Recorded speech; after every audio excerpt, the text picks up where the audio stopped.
la volontà di confermare l'incontro di oggi e anche la partecipazione in sala e in collegamento dimostra che l'invasione di Putin in Ucraina è un fatto che riguarda direttamente anche tutti noi. Noi come persone, certamente, colpiti dalle immagini gravissime della guerra che torna in Europa e che non avremmo voluto vedere, non pensavamo di dover vedere di nuovo. Tocca a noi come istituzioni chiamati alla responsabilità di prendere decisioni complicate. Penso alle sanzioni che l'Europa ha comminato alla Russia e alla comunità internazionale e che avranno ricadute dirette anche qui in Italia, in Veneto in particolare. Penso alla scelta di contribuire all'invio delle armi, una scelta doverosa, ma che ci pone dei dilemmi, direi, di natura etica rispetto all'idea di pace che abbiamo costruito in questi anni.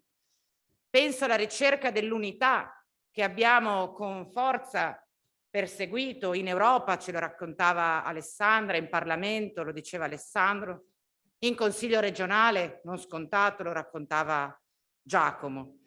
E attorno a quest'unità costruita attorno a posizioni chiare di condanna ferma all'invasione dell'Ucraina e alla richiesta di sospensione delle ostilità. Ma io credo, e vado veramente a chiudere, che il conflitto in corso riguardi anche la nostra comunità politica. Ecco perché è stato intelligente, utile confermare questa assemblea. E quindi anche come comunità politica, come partito, siamo chiamati a esercitare la nostra parte di responsabilità. Prima di tutto approfondendo tra noi un confronto che sia anche un proficuo punto di incontro dalle diverse sensibilità che compongono il Partito Democratico.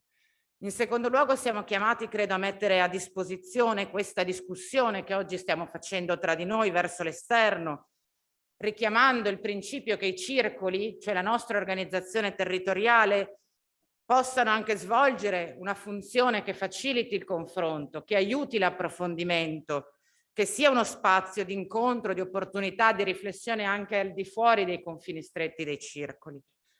Perché se è vero che ciò che sta accadendo rimette in discussione alcuni principi, alcuni valori che forse in molti davamo per scontato, oggi c'è anche l'occasione di ribadire alcuni temi che poi sono i nostri temi, quelli che rappresentano principalmente il profilo identitario del nostro partito.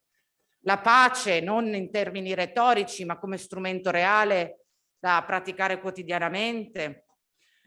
La democrazia come strumento di rappresentanza e di organizzazione concreta della società. Il multilateralismo come unico meccanismo per risolvere conflitti che esistono. E anche l'Europa. Tornare, vado a chiudere, a riporre il tema dell'Europa come spazio democratico in cui la comunità, anche dal punto di vista sociale, si organizza. E infine, chiudo, dobbiamo come comunità politica, come circoli, contribuire a riorganizzare la speranza del popolo ucraino, continuando ad aderire alle manifestazioni e alle mobilitazioni di piazza, contribuendo, vedo il sindaco, oltre che segretario provinciale Sabrina Dodi, che in questo senso ha fatto molto nel suo comune, al supporto anche logistico di beni di genere alimentare per chi arriva e aderendo a tutte le campagne di raccolta fondi che a livello nazionale si stanno mobilitando in stretta connessione sui territori.